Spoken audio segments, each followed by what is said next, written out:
Começa agora o podcast Missão Albânia.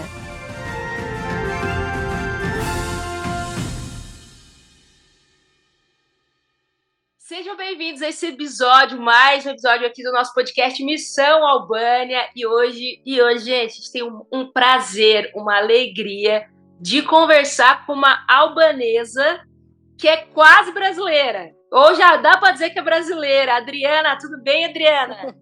Oi, Kézia, tudo bem? Que prazer estar aqui com vocês. Me sinto muito honrada. Obrigada. É verdade, eu sou albanesa, mas me sinto muito brasileira, gente. Gente, olha, a Adriana, ela não é só casada com um brasileiro, mas a Adriana, olha o português dela. Ela tá falando que você só é pouquinho. Dá pra dizer que é alguém que não nasceu no Brasil? Ô, Adriana, se apresenta pra gente, fala seu nome pra gente, sobre o sobrenome albanês, conta como você conheceu o seu esposo, onde nasceu. Ai, nossa, muitas histórias numa introdução. Meu nome é Adriana, nunca, com K, esse é o meu sobrenome albanês. Borges, é o meu sobrenome brasileiro. Então, eu nasci na Albânia e vivi até os meus 22 anos na Albânia. Sou casada com um brasileiro, pastor adventista, e essa é uma história à parte, vamos conversar sobre isso. E a gente tem um filho pequeno, de 10 anos, Pedro, que também é albanês, viu, Kézia? Ah, o Pedro nasceu aqui! Nasceu aí na Albânia, em Tirana. É um Tironse. É um Tirons. Tirons.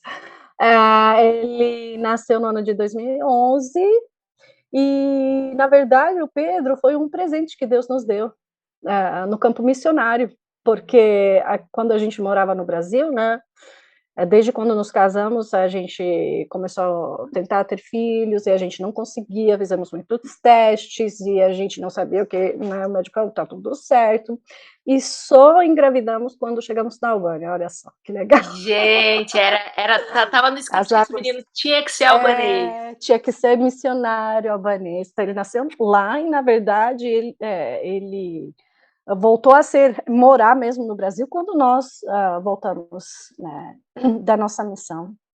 Ô, então, Adriana, daqui a pouco eu vou fazer essa cronologia aí da história, mas conta pra gente no que você se formou, quando você... Sim, você viveu aqui até os 22, sim. Você estudou na cidade... Na verdade, eu vim com 22 anos, isso, vivi na Albânia até os meus 22 anos, e eu vim para o Brasil através de uma bolsa de estudos, né, nós aplicamos, o pastor que trabalhava na época na Albânia, ele me incentivou muito, né, ele falou, Adriana, você precisa conhecer. Qual pastor que estava aqui? Era o Oliveiros? Pastor Oliveiros, na verdade, foi o pastor que é o meu pastor, que me batizou, com quem eu tive estudos bíblicos e tal, mas na época, né, que eu me preparei para vir para o colégio, foi um outro pastor Eliakim de Melo, ele também serviu na Albânia por 2 anos, e assim, claro, com o incentivo e o apoio do pastor Oliveiros aqui, né, então eu vim parar no NASP, Engenheiro Coelho, fiz pedagogia, fiz pós-graduação, docência universitária, depois eu fiz mestrado na Unicamp, tudo na área da educação, né, e nesse meio termo a vida foi acontecendo. Que legal! Sou formada em educação e atualmente trabalho em algumas áreas, na verdade, por termos sido missionários e termos mudado de lugar e tudo, né, a gente não dá para ter assim uma carreira fixa. Então, eu atualmente dou aula de inglês, na verdade, trabalho numa escola de inglês, né, e o dono dessa escola é adventista, então trabalho nessa escola, e também, durante a pandemia, eu abri uma empresinha, vamos dizer assim, né, Eu abri minha corretora de seguros, então sou corretora de seguros gerais também. Que É uma área que legal, eu uma gosto. empreendedora. É uma área que eu gosto. É uma área que eu gosto muito, né? Sempre, né, tive essa vontade. Como assim, hoje o mundo é online, então dá para a gente fazer essa combinação. Sim. Então, tenho profissões assim que eu gosto muito. Então, eu sou uma educadora, eu sou professora, mas também trabalho numa área de seguros que eu acho que é uma área muito importante, né, para todos. Né? Gente, isso é muito legal vocês saberem, porque assim, ó, eu tô aqui na Albânia há alguns meses e a gente já falou isso em outros episódios, mas eu não canso de repetir o quanto a gente admira o albanês por ter essa facilidade de aprendizado. Eles aprendem mais de uma língua, falam 2, 3, 4 línguas diferentes. Verdade. E aí a Adriana começou a estudar, engatou e foi indo. Mas, Adriana, então, se você foi para o Brasil para estudar e é casada com um brasileiro, onde você conheceu seu esposo? Conta pra gente agora essa história. Então, é que assim, o colégio, ele promove muitos encontros, né? Quem passou pelo... Eu não sei se você passou pelo colégio, Kézia. Você já estudou no colégio, então você sabe, assim, muito bem que quando a gente está no colégio, né, adventistas, principalmente para quem mora no internato, né, ali você tem a oportunidade de conviver, né, na escola, na universidade, na biblioteca, quando você estuda, no trabalho, fui bolsista. Então, a gente está sempre convivendo naquele meio. Então, assim, querendo ou não, você acaba encontrando com pessoas, né? Mas o engraçado com meu esposo é o seguinte, que a gente, na verdade, sempre foi muito amigo. Nós trabalhamos juntos lá na universidade, ele trabalhava numa área lá da universidade, eu trabalhava em uma outra área lá, os dois bolsistas, então a gente era muito, muito amigo, a gente nunca se via assim, né, que podia, né, sei lá, né, acontecer, né, um namoro e tal, mas Deus, né, que é muito sábio, né, ele que faz tudo perfeito, ele virou as nossas cabecinhas para vocês se olhem, você tem um, você também tem mais. Então, assim, aconteceu. Então, a gente se conheceu lá, e ele, assim, sempre nas nossas conversas, assim, a gente sempre conversava sobre missão, importância, e ele sempre contou que o sonho dele, desde adolescente na igreja, queria ser missionário, e teve um sonho real com Deus mesmo, um sonho de sonhar, né, mas eu acho que eu vou deixar essa parte, de repente, quando vocês conversarem com ele, quando Deus, né, mostrou para ele, né, de forma assim, muito, muito real. Então, ele sempre teve esse sonho. Muito legal. Gente, olha, eu acho que a gente tem ainda uma... Quando a gente for entrevistar o Sérgio, a gente vai ter que trazer a Adriana para contar a história romântica deles. Mas, engraçado. Em especial, a gente queria conversar hoje com a Adriana, e para você que às vezes está pensando em ser missionário, começou a ouvir sobre a Albânia agora e não entende muito o contexto do país. Eu mesmo, quando comecei a pensar na missão e tudo mais, a Albânia, ela só se fez conhecida para mim porque quando eu estudei no NASP, eu conheci o Servet, o Demas. E aí a gente almoçava juntos, com a Issa também, e com outros albaneses que foram vindo. Então a gente acabei conhecendo a Albânia pela amizade com esses meus amigos. Mas a história da Albânia, a essência da Albânia, eu tenho conhecido mais depois que eu cheguei aqui. Então eu queria, Adriana, que a gente pudesse explicar um pouquinho para a galera, se você pode contar um pouco melhor essa história. Porque a Albânia era um país que vivia no comunismo, se libertou. Sim. Você pode contar para a gente assim, um overview geral de como a Albânia se fez e como ela está hoje? Então, a Albânia se tornou comunista logo depois da Segunda Guerra Mundial, né? Foi quando, né, começou o movimento de Partido Comunista e tal, entrou, né, o sistema comunista, e nós vivemos no comunismo por quase 50 anos. Eu nasci em 1976, não parece? Não parece. Mas eu nasci em 1976 e eu vivi até os meus 17 anos nesse sistema. Então, assim, eu conheço a Albânia durante comunismo e pós-comunismo, né? Então, respondendo um pouquinho sobre a questão de Albânia, como que a Albânia saiu do comunismo e como que entraram os missionários, é uma história muito linda, assim, como eu quero um dia, talvez Kézia traga, né, uma pessoa, Deus usa muitas pessoas, né, para fazer o seu trabalho. Mas um dia eu acredito que vocês vão trazer aí com vocês um convidado especial, que ele foi uma das pessoas mais importantes para que o evangelho e a igreja adventista entrasse na Albânia, né? Mas a igreja adventista começou na Albânia através de um trabalho muito lindo que uma das nossas organizações principais opera no mundo inteiro, que é a ADRA, né? Então, quando o comunismo caiu, que foi no ano de 1990, 91, foi quando, na verdade, foi um efeito dominó na Europa Leste, né? Quando começaram todos os países, né, comunistas, né, sair desse sistema, a queda do Muro de Berlim, assim vai, foi um efeito dominó. E em 1990, a Igreja Adventista ela começa a entrar na Albânia através da ADRA, né? A ADRA é a nossa organização principal que age em lugares onde não declaradamente pode se entrar, como cristão, como adventista, né? Então, mesmo o comunismo ter caído, Kézia, as pessoas viveram muito tempo esse sistema, né? O comunismo caiu, mas a nossa mentalidade, mesmo eu, que era uma jovem, era uma mentalidade de ateu, né? De não conhecer Deus, de não saber nada de Deus, de não ter noção de nada, muito menos de Bíblia, horário, essas coisas, né?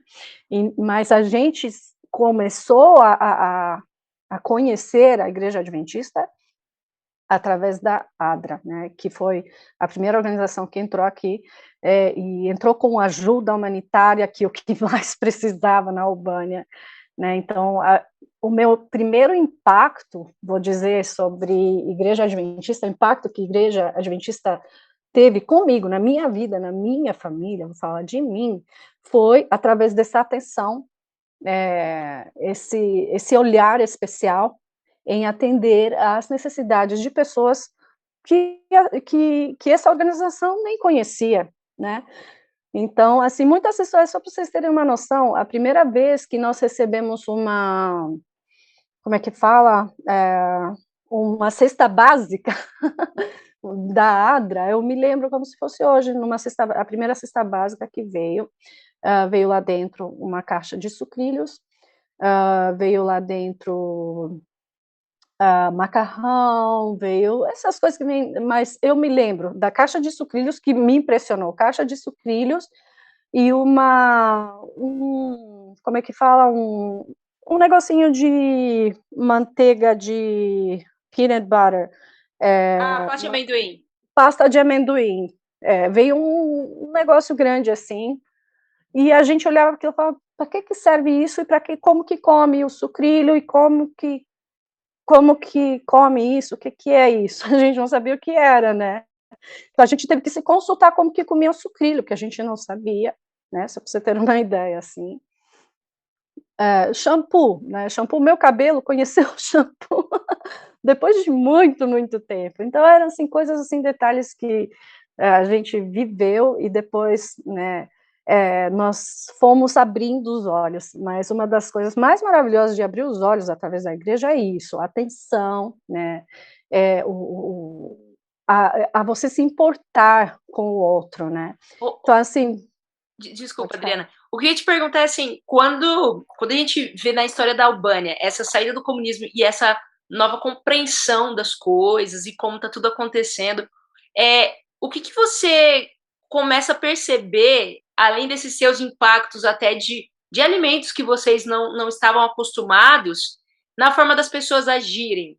As pessoas na Albânia, as pessoas ao seu redor aqui, mesmo com a igreja, mas antes da igreja, como que elas agiram quando o comunismo caiu? O que você sentiu do comportamento dos seus pais, dos amigos? Lidar agora assim, somos livres. sim. Eu acho que a gente ficou meio assim, né, um pouco perdido nessa fase de transição, assim, porque, veja bem, a Albânia foi um dos países mais isolados no mundo pelo sistema comunista. Você pode ver todos os regimes e tal, todos eles tinham né, um pouquinho de tolerância, de liberdade. A Albânia foi o único país no mundo que rompeu com todos os outros países comunistas por justamente não seguirem estritamente aquilo que deveria ser o comunismo, né? Então a gente viveu muito, muito fechado, sabe? Então, quando o comunismo caiu, assim, era estranho você poder ter acesso, por exemplo, a outros canais de TV. E você vê, nossa, tem um mundo aí fora que é diferente, né? Era estranho a gente ouvir músicas diferentes que não estávamos acostumados, era tudo muito censurado, muito bem controlado pelo sistema, e era estranho, a gente não tinha costume com essa liberdade. A pessoa fica perdida, não sabe o que fazer ainda, né? Eu acho que levou muito tempo para os albaneses realmente entenderem o que é liberdade e como precisa sabedoria para usar essa liberdade, né? Então, teve gente que usou, né? Teve que se adaptar àquilo ali, e teve gente que usou de forma errônea também. A gente teve que aprender a lidar com essa nova liberdade. Mas na nossa vida, na minha vida, né, primeiro impacto assim que foi poder ver pessoas estrangeiras, uma coisa que a gente não via. Ouvir uma pessoa falando outro idioma é uma coisa que a gente não via, né? Receber essa atenção que eu falei, né, de ajuda e tal, e começar a se interessar por coisas novas, né? Como é que era lá fora, né? O que que tinha de diferente, né? Nossa, ouvir isso é muito interessante, porque hoje, quando a gente vê os dados, assim, do tanto de albanês, que hoje tem mais albanês fora da Albânia do que Uhum. albanês na Albânia, é muito louco imaginar o impacto disso tudo de um país que era tão fechado. E falando até nessa transição, você era criança, né, no processo de estudo, era muito novinha, mas você lembra de ver as pessoas tentando fugir? Sim, sim, Como que foi? muitas histórias, né? Eu me lembro, tinha muitas pessoas que não concordavam com o sistema, que queriam ir embora e fugir mesmo. Eu lembro que no prédio onde nós morávamos, por exemplo, havia uma família de intelectuais que nós. Aí eu ouvia, né, criança, mas ouvia as pessoas cochichando sobre eles, né, falavam que eles eram intelectuais, né, pessoas estudadas, só que eles faziam um trabalho pesado. Eles trabalhavam para o governo e era uma maneira de castigo, porque os pais de um deles havia tentado fugir da Albânia e esse castigo, então, alcançava todas as gerações dessa família, né? E aí eu olhava e falava, nossa, que coisa, né? Então, eu me lembro uma outra vez que um jovem casal do prédio de frente morar com a gente tentou fugir, atravessar a fronteira e foram mortos. E nós vimos eles sendo trazidos assim para a casa deles e tipo assim fazendo todo um barulho, tipo assim, olha o que acontece, né? Então era muito, muito difícil, Histórias né? difíceis, né? Eram coisas assim que marcavam, e histórias de muitas pessoas que a gente É, ouvia que eram, né, perseguidos por não concordarem, por quererem não viver naquilo. naquela realidade. Eu assisti um documentário da Issa, da Issa não, da Ivelina, Sara, desse grupo aí do Gia, de pessoas que até tentaram ultrapassar pelo rio, nadando de Popradexia Sim, para. era pelo rio, pelas montanhas, né, várias maneiras, pelo mar, principalmente pelo mar, né, o que teve de pessoas que perderam a vida, Foi falando difícil, né? E isso. quando a gente olha para essa realidade de um país que passou por tantas transformações, e até para você hoje, né, que vê essas diferenças. Tem muitos fatores curiosos que quando eu ando aqui pela Albânia, a gente começa a ver a história viva. Eu acho que uma das coisas que me impacta muito pensando na história da Albânia é que todo lugar que a gente anda, a gente entende um pouquinho dessa luta das pessoas. Isso começa a se refletir em várias coisas. Uma coisa curiosa até que eu ia te trazer também são os bunkers. São coisas que mais tem na Albânia, assim, espalhadas, são bunkers, né? Você Explica um sabe pouquinho pra quantos são? galera. Sabe quantos bunkers são? Eu vou falar pra você que eu esqueci. Eu já ouvi essa informação umas 3 vezes, mas eu esqueci. Então, a Albânia tinha de habitantes, né, antes do comunismo cair, tinha por volta de quase 3 milhões e meio de pessoas, de habitantes, né? Então, durante o comunismo, se falava muito dos países que eram um perigo para o comunismo, para a Albânia, né? Que eram os países que assim tinham assim uma alta periculosidade, que poderiam nos atacar a qualquer momento, né? Então, que eram os países imperialistas, né, do Ocidente, né, que eles né, não gostavam, né, dos comunistas e tal. Então, o nosso líder comunista, Enver Hoxha, ele construiu por volta de um milhão de bunkers. 1 milhão de bunkers. Em caso de guerra, a gente poderia se abrigar nesses abrigos, os bunkers, eles são feitos todos por material de concreto, né? Diziam que poderiam resistir até a bombas atômicas, nucleares, essas coisas, né? E a gente achava assim, né, nossa, precisamos de muita proteção mesmo. Então, tem pela Albânia espalhados 1 milhão de bunkers, contando, né, que poderia abrigar ali por volta de 1 ou 2 famílias, né, fazendo essa conta, né, conforme o número de habitantes. E eu me lembro muito bem, né, na minha infância, muitas vezes a sirene tocava de noite, na madrugada, e a gente fazia esses ensaios em caso de guerra, né? Então, a sirene tocava e a gente saía, né, correndo, de pijama e tudo, e tinha que entrar nos bunkers. Então aí, para a gente lembrar disso aí, uma Gente, lembrança triste, mas é bom ter essa lembrança aí para a gente lembrar de como foi ruim, e graças a Deus estamos livres disso. eu admiro muito, assim, essa questão da conservação histórica na Albânia, porque realmente é como se... E é muito recente também, né? A saída do comunismo estão fazendo 30 anos, mais ou menos essa média, mas assim, quando você vê esse processo, é uma valorização diferente que está sempre ali lembrando para o jovem, mostrando para o turista o impacto das coisas que aconteceram. E uma figuraça, que assim, tô falando figuraça com carinho, né? Mas uma pessoa que esteve na história da Albânia e que eu ouço o nome dele o tempo todo é o Skanderbeg. Sim. Ali todo empoderado, ali, É o nosso herói nacional. um herói nacional, alguém que lutou bastante pelo país, né?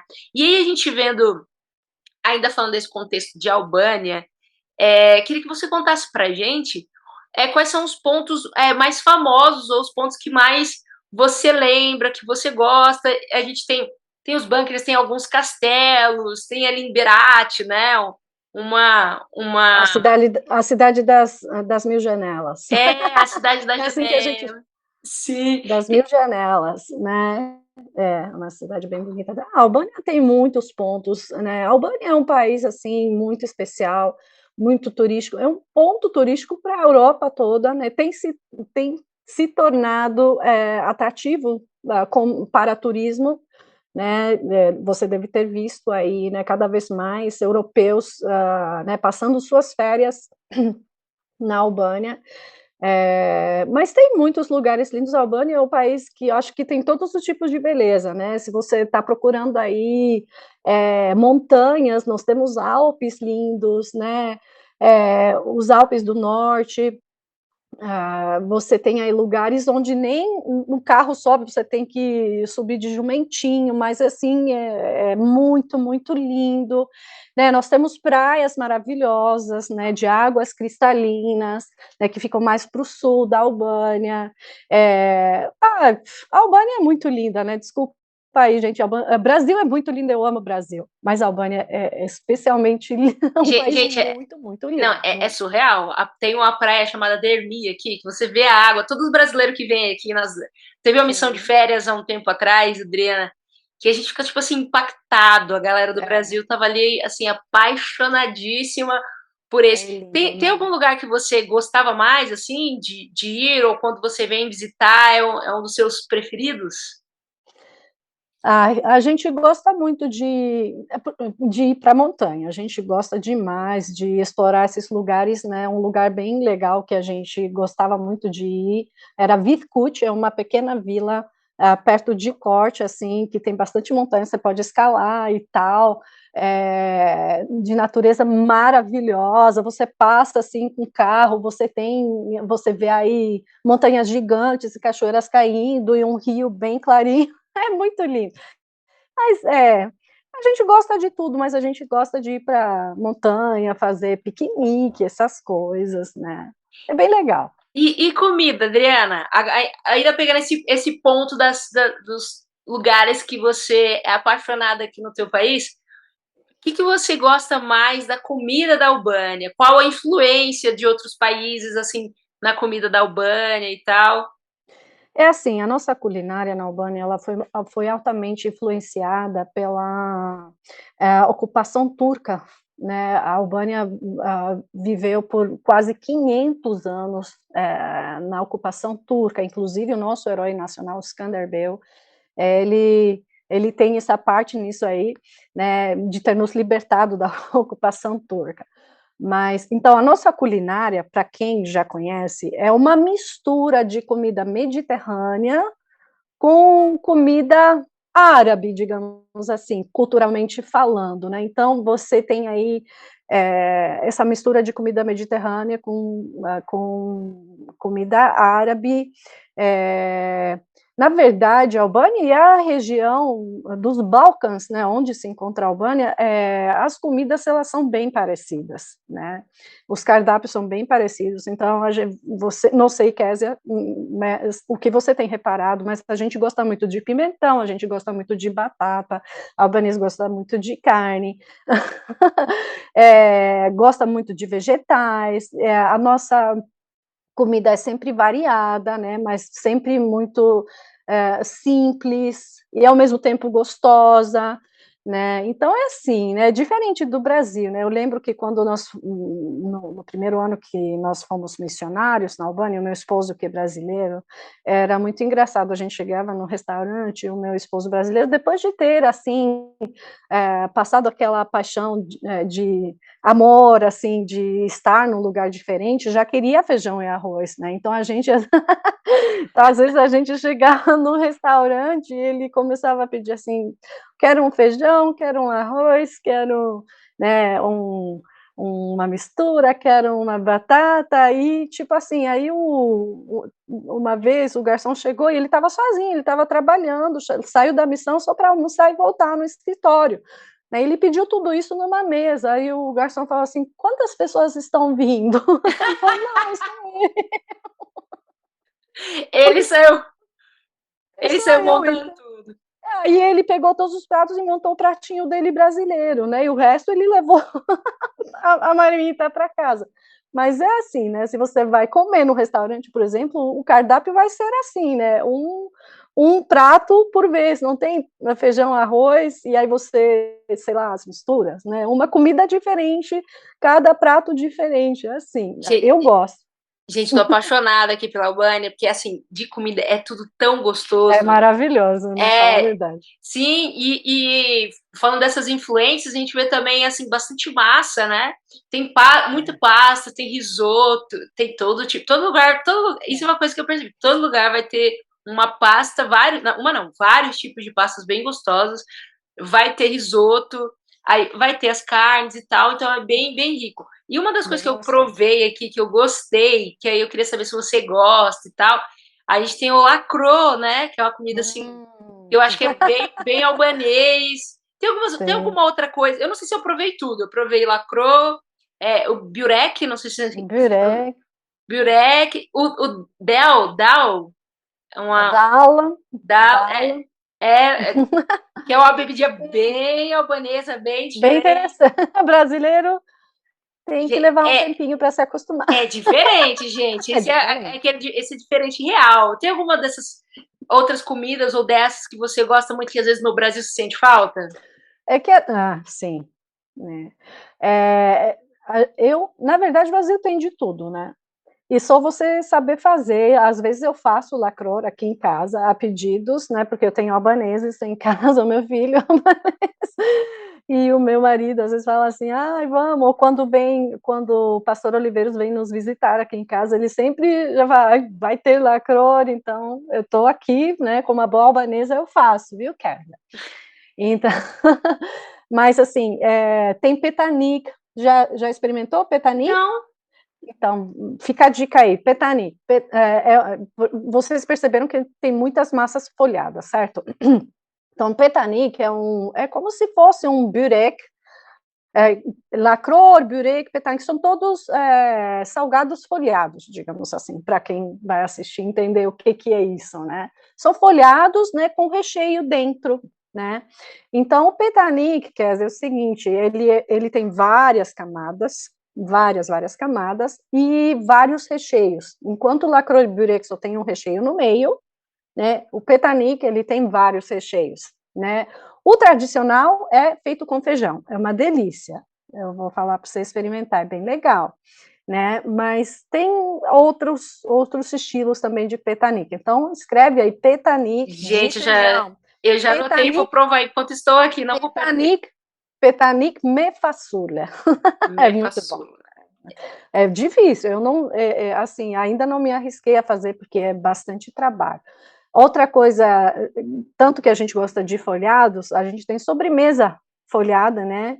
Que é baklava, né? Eu sei que Você já experimentou baklava? Não, Kézia, você vai ter quanto que me. tempo você está aí, amiga?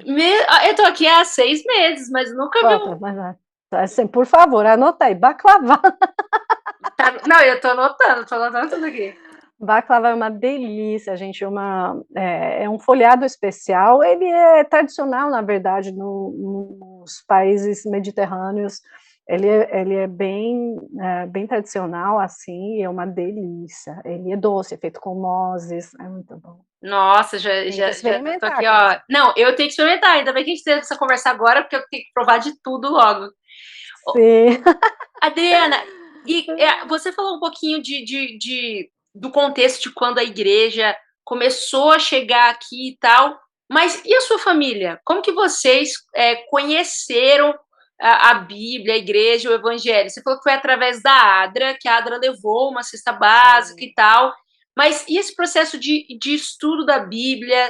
Como que foi para sua família? Até porque eu percebo que aqui na Albânia, a sensação que eu tenho é que as pessoas sofreram tanto por confiar em algumas outras e gerou uma desconfiança assim, Uhum. geral. Então tem um receio assim, né, com religião e etc. Como foi para sua família quando vocês começaram a estudar a Bíblia? Na verdade, eu nem Certo. sei se seus pais também se tornaram adventistas, só você. Então, é o seguinte, na verdade, quem me levou para a igreja foi o meu pai.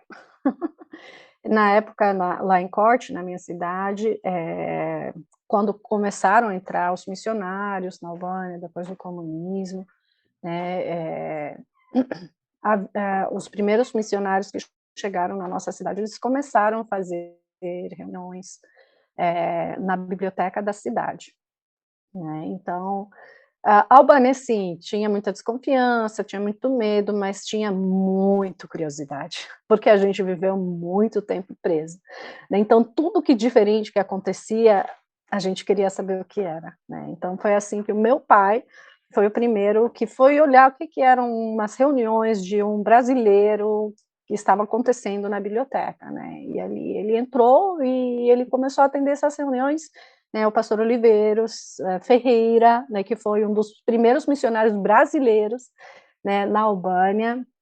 Um dos primeiros, não, foi o primeiro, né? Então, ele estava lá, né, já tinha se mudado para a Albânia como missionário, com a sua família, eles estavam lá fazendo reuniões, né, falando sobre Jesus, sobre Deus, que era completamente novidade para a gente. O meu pai começou por curiosidade de ir, né, recebeu a atenção e o carinho que um bom brasileiro sabe dar, né, isso é marcante mesmo.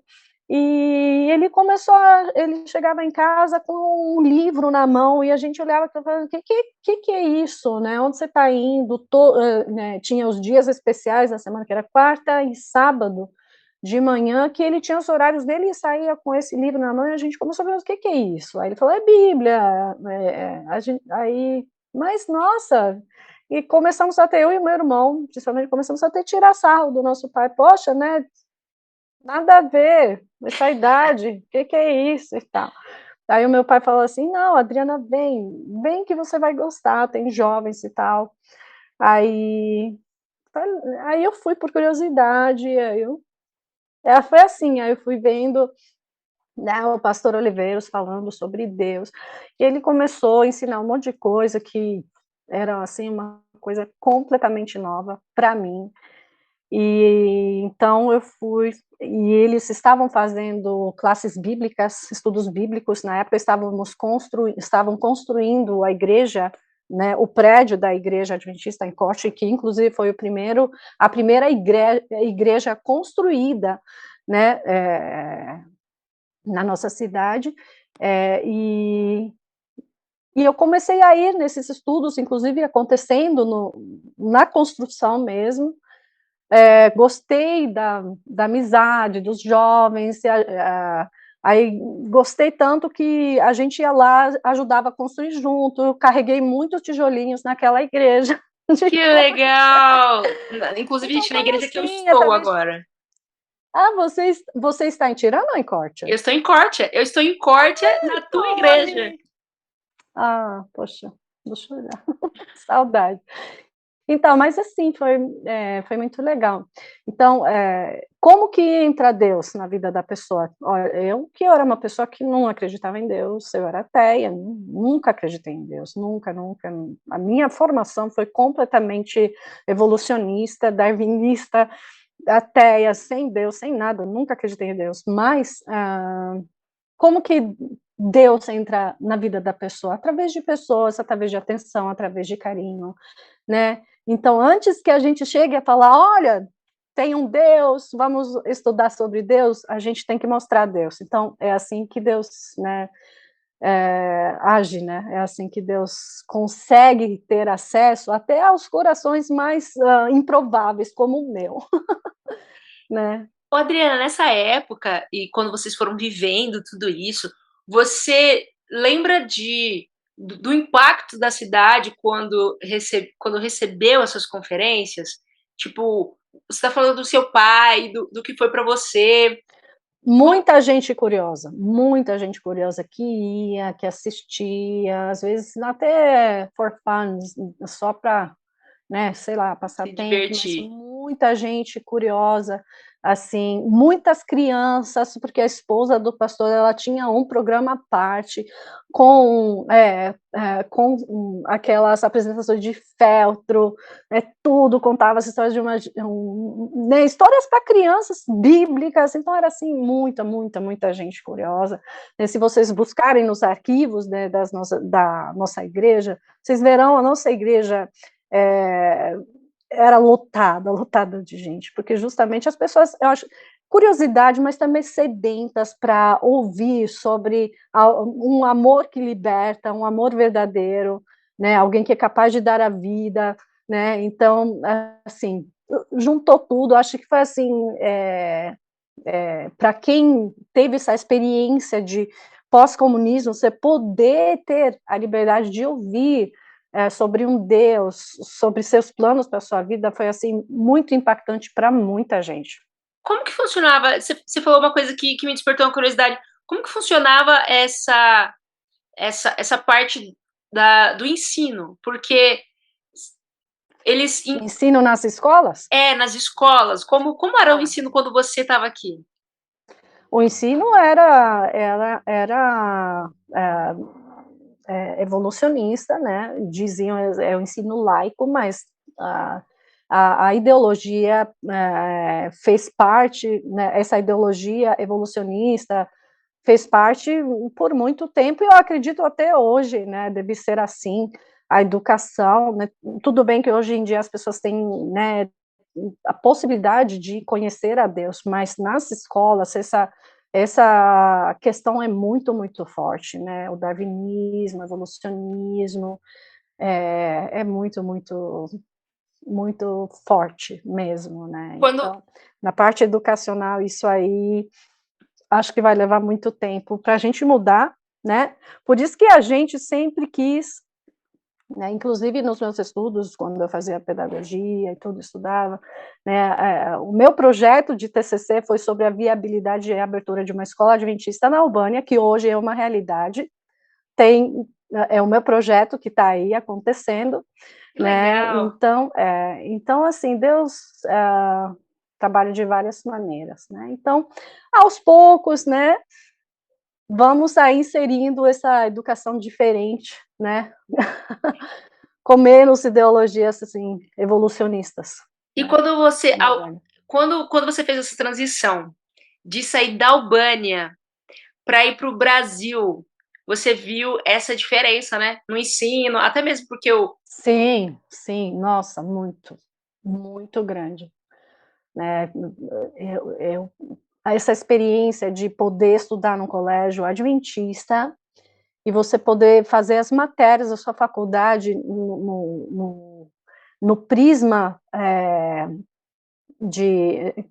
no prisma criacionista, foi assim uma coisa assim muito maravilhosa para mim, muito impactante, e assim, sabe, acho que aquela criança que descobriu o chocolate, o doce pela primeira vez, assim, tipo, eu estava lá devorando tudo, falando, meu Deus, como isso é maravilhoso. Eu lembro a gente estudando filosofia, sociologia, tudo na perspectiva cristã, é muito lindo. Então, assim, é muito bom, né? É um privilégio. foi um impacto, né?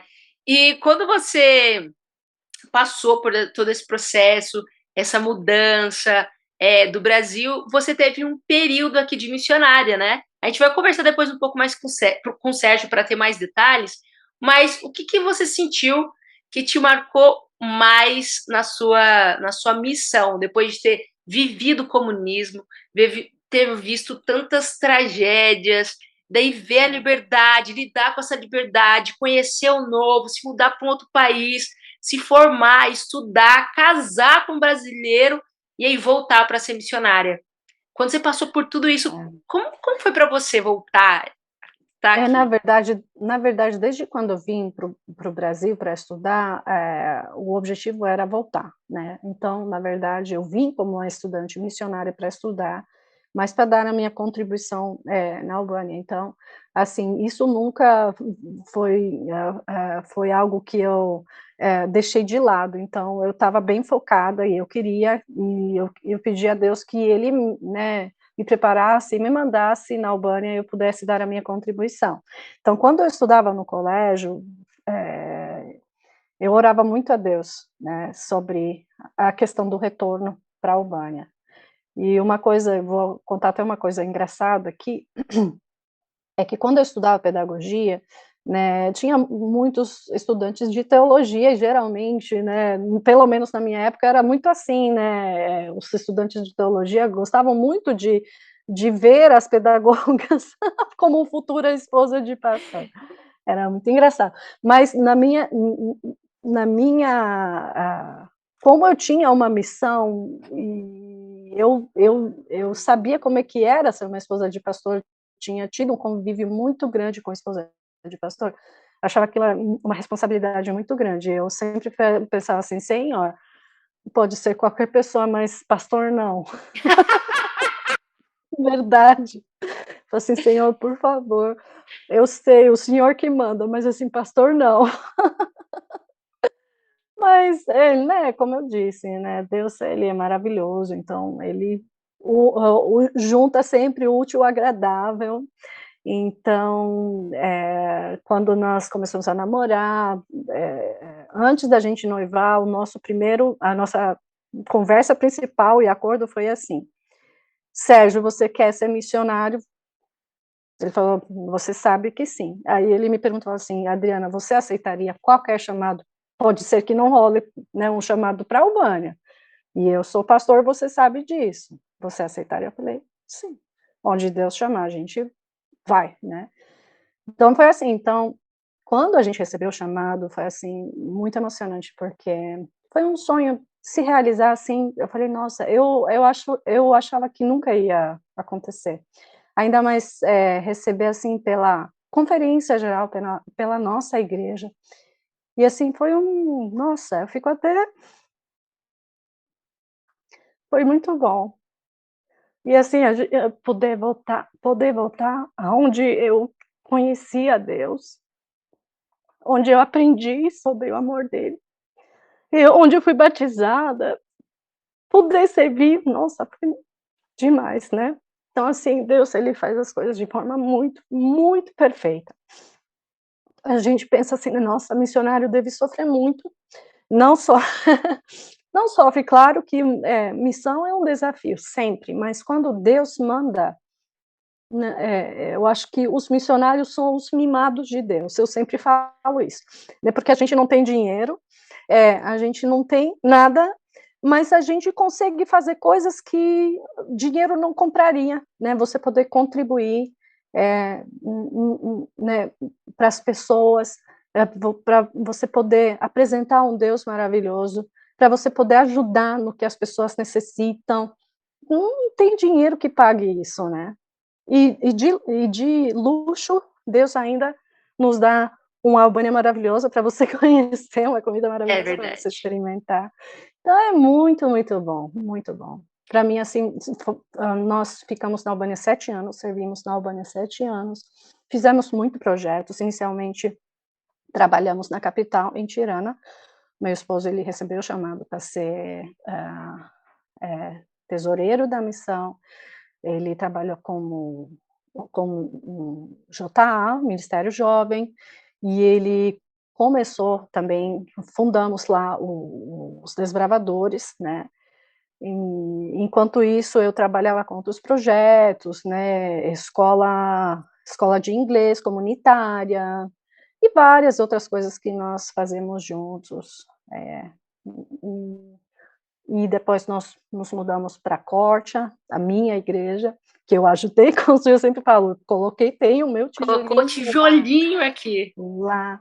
Então, lá também fizemos muitos trabalhos, né, construímos um estúdio de gravação, assim, do nada, mas isso é uma história à parte do meu marido. É um estúdio, assim, que todo mundo, até o pessoal, né, da União, quando vinha, falava assim, are you crazy? What are you gonna do? O que vocês vão fazer? Vocês estão doidos, né? Mas com a coragem, e a gente tem um estúdio aí maravilhoso, é pequeno, mas que produz muito, é motivo de orgulho. E muitas outras coisas, né?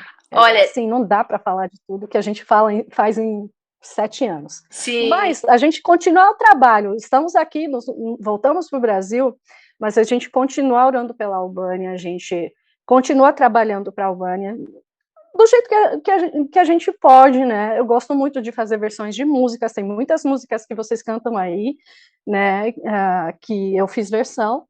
Né? Então, continuo, às vezes eu fico me inspirando assim, mando para o Delmar ama, aí fala assim, pastor Delmar fala assim, ai, Adriana, eu amo quando você se inspira, e eu mando, a gente continua as nossas parcerias.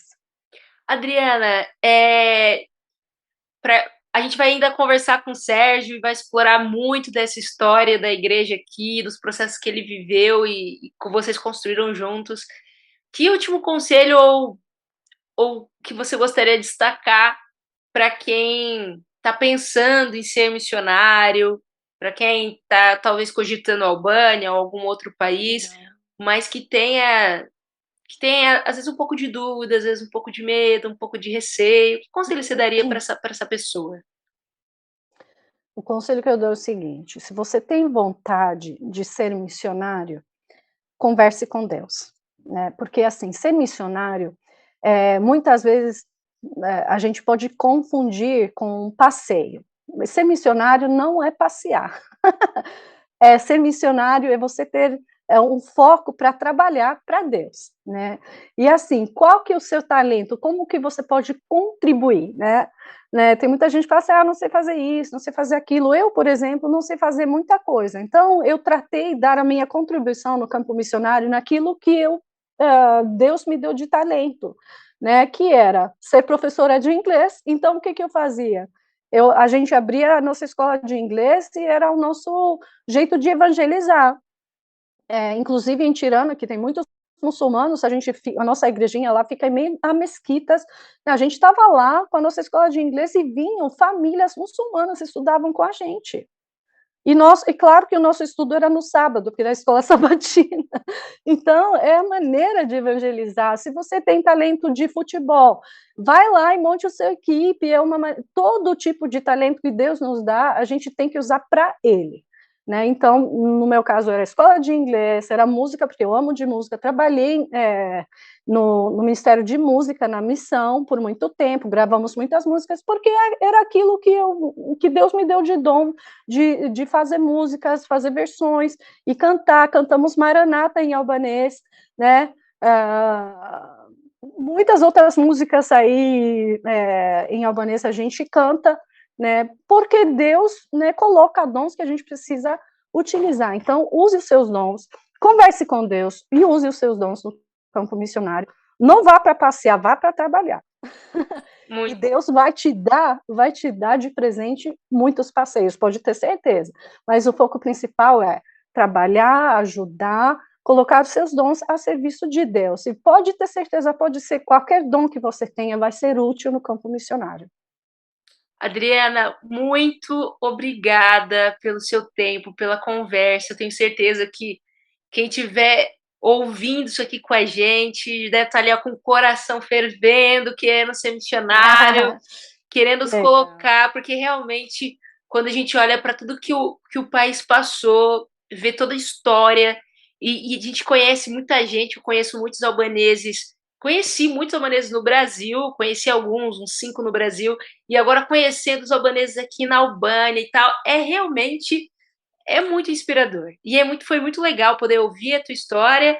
Como eu falei, gente, vocês estão aqui ouvindo a Adriana, eu também estou ouvindo aqui com vocês, não pela primeira vez as histórias dela, porque eu já ouvi algumas coisas, mas agora quase que pessoalmente, né, de frente, assim.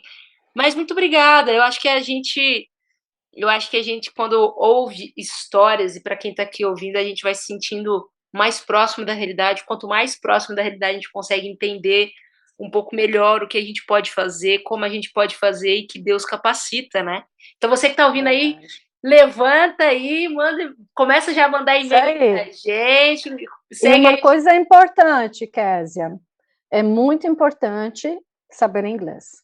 Isso aí eu falo agora como professora de inglês. Gente, quem quer ser missionário, primeira coisa básica, aprenda inglês.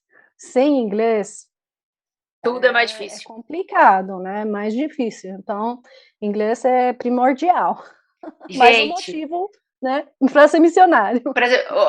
Isso aí é um puxão de orelha, porque no Brasil, Adriana, você que já está no Brasil, você percebe que não é tão forte quanto na Albânia aprender uma segunda língua. Sim. O brasileiro, para a vida, ele precisa aprender a segunda língua, porque, principalmente hoje, no mundo globalizado que a gente está, a gente precisa. Verdade. E aí, um missionário, uma pessoa, um cristão, que hoje a gente enxergando a missão de uma forma global, a gente tem um incentivo ainda maior para estudar, além da carreira, além de tudo isso, né? Mas obrigada, viu, Késia? Muito prazer te conhecer. E assim, manda um beijo aí pro meu povo, para minha galera na Albânia, em Corte, um beijo. Logo, logo estaremos aí. Queremos vir aí, quem sabe, agitar uma escola cristã de férias logo no ano que vem. São planos, mas assim, estamos sempre juntos aí. O que vocês precisarem, estamos aqui. Muito obrigada, Adriana. Gente, você que está ouvindo a gente, segue nossas páginas aí. Você vai ter aqui daqui a pouco os nossos Instagram, tudo certinho. E venha para a Albânia contribuir com seus talentos e conhecer esse país maravilhoso. Beijo e até o próximo. Beijo, pessoal. Deus abençoe. Não esquece de seguir o nosso Instagram, albania.mission. Seguir o nosso canal no YouTube, ver conteúdos em albanês, os nossos outros episódios desse podcast no Hope Channel Albânia. E para saber mais, só você colocar aí no seu pesquisador, no buscador na internet, adv.st/Albanian Mission. adv.st/Albanian Mission.